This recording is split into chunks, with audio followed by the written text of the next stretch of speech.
दिलावरती बहुत इस तरीके के बयान दे रहे हैं। दुश्मन क्या बताया कहेंगे? सर कल ही उन्होंने। वो कुछ भी बोले भाई, उसका क्या करो आप बताओ। उसको शिक्षा में तो काम करना नहीं, पंचायती राज में करना नहीं, उसका तो एकमात्र एजेंडा गोविंद डोटासरा के खिलाफ अनर्गल बयानबाजी करना है। तो मैं ऐसे व्यक्ति के मुंह नहीं लगना चाहता। जिसके खिलाफ कोई चीज़ होगी, करेंगे, जांच हो जाएगी, जांच में दूध का दूध पानी का पानी हो जाएगा। जो लोग दोषी हैं वो सलाखों में चले जाएंगे, जो निर्दोष हैं वो उस पाप से बरी हो जाएंगे जो पाप भारतीय जनता पार्टी चढ़ाना चाहती है। कोई बड़ा खेला हो रहा है, क्या खेला हो रहा है, वो तो आरोप तो कांग्रेस के नेताओं पे लगा रहे थे।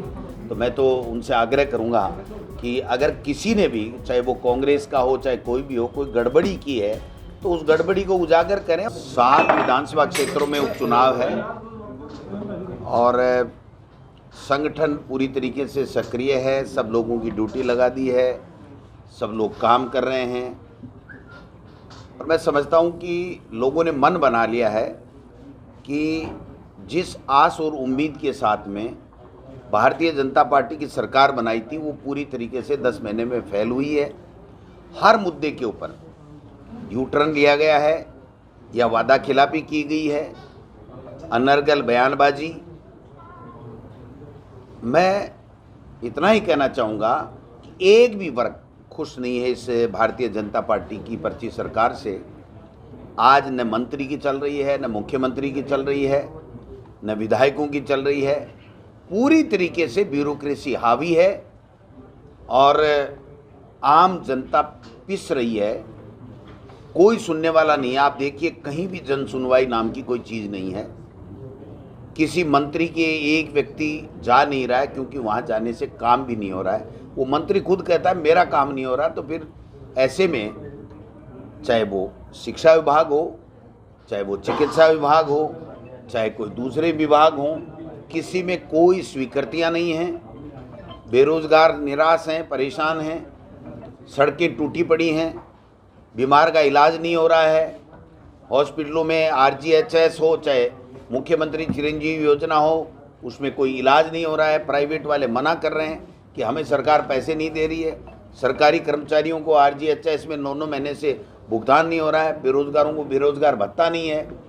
बिजली 4 घंटे रबी की समय में, फसल के समय में 6 घंटे बिजली पिछले 12-13 साल से लगातार, चाहे वो कांग्रेस की सरकार हो चाहे वसुंधरा जी की सरकार हो, आज 4 घंटे बिजली नहीं आ रही है। लोग परेशान हैं। आधी जोत भी अपनी काश्त कर नहीं पाए हैं। न बीज जो वितरण होता था वो बीज वितरण भी नहीं है। यहाँ सीकर में आप ले लीजिए, जो हमने स्वीकृति करके वित्तीय स्वीकृति जारी कर दी थी, चाहे वो नवलगढ़ रोड का पुलिया हो, चाहे वो झुंझुनू रोड से फतेहपुर रोड को जोड़ने वाली लिंक बाईपास हो, चाहे कोई दूसरा काम हो, एक भी काम यहाँ पर हो नहीं रहा है।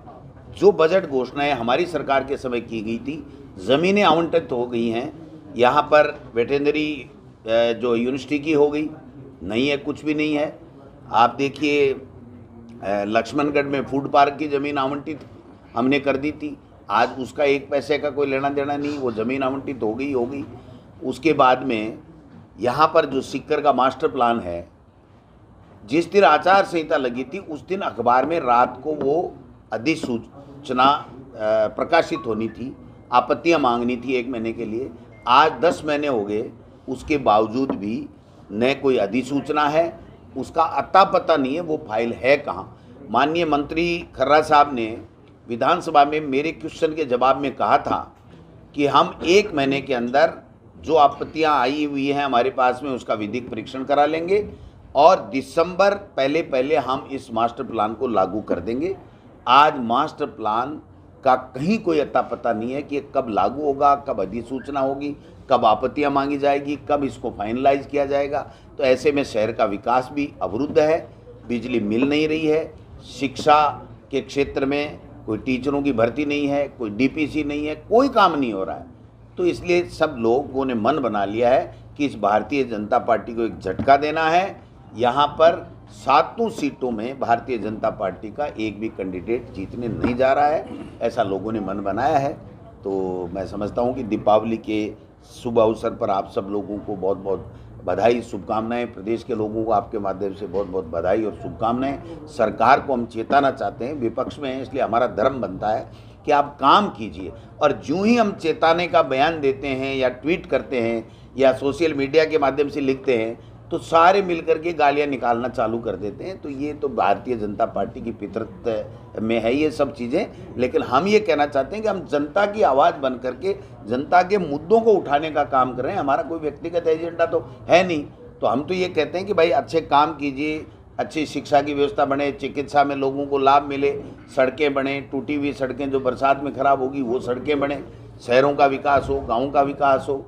तो ये सब चीज़ें जो है वो उसके लिए हम लोग हमेशा प्रयासरत रहते हैं, और आप मीडिया का भी हमेशा साथ रहा है। तो मैं उम्मीद करता हूं कि सरकार को चेताने में आप सब लोगों का योगदान इसी प्रकार बना रहेगा। सर, कांग्रेस की कितनी सीटें आएंगी? बीजेपी 0 आएगी। कांग्रेस का दावा नहीं है। कांग्रेस को दावा क्या है, तो 4 तो हमारी है ही, बाकी और भी बढ़ जाए, लेकिन बीजेपी 0 आ रही है जैसी सूचनाएं आ रही हैं। बार बार मदन दिलावर जी बहुत इस तरीके के बयान दे रहे हैं। दुश्मन बताया सर कल ही उन्होंने। वो कुछ भी बोले भाई, उसका क्या करो आप बताओ। उसको शिक्षा में तो काम करना नहीं, पंचायती राज में करना नहीं, उसका तो एकमात्र एजेंडा गोविंद डोटासरा के खिलाफ अनर्गल बयानबाजी करना है। तो मैं ऐसे व्यक्ति के मुंह नहीं लगना चाहता। वो अपना शिक्षा और पंचायती राज विभाग है, उसमें काम करेंगे, अच्छा करेंगे, हम धन्यवाद देंगे। कमियां छोड़ेंगे तो हम कमियों को जनता के सामने उजागर करेंगे। सर, कल तो क्या होते ही रहते हैं, क्या दिक्कत आ रही है? जिसके खिलाफ कोई चीज़ होगी, करेंगे, जांच हो जाएगी, जांच में दूध का दूध पानी का पानी हो जाएगा।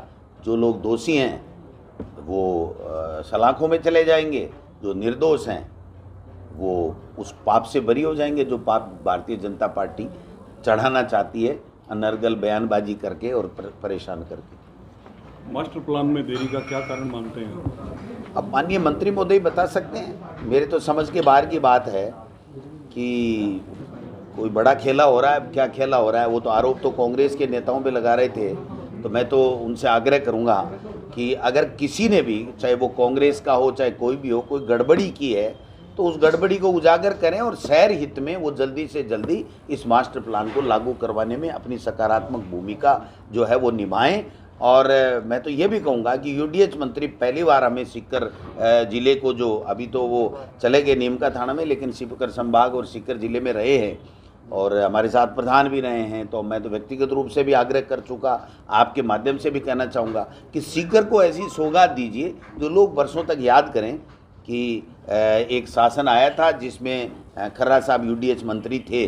तो मैं समझता हूं कि ऐसा कोई काम करें तो अच्छा लगेगा सबको। झुंझुनू सीट पर कितने मतों से कांग्रेस जीत की आप अनुमान? वो तो काउंटिंग वाले दिन बता दूंगा, आज तो कैसे बताऊंगा। नहीं, वो तो सब जगह लड़ रहे हैं। हम तो सातों जगह लड़ रहे हैं और सातों जगह ही हम जीत रहे हैं। अब बताओ क्या करूं। सर, कह रहे हैं नागौर में जमानत जब्त हो रही है। नागौर में कांग्रेस की जमानत जब्त हो रही है। नहीं, गलत है ये। आपके पास सूचना दुरुस्त करना, सब जगह कांग्रेस जीत रही है।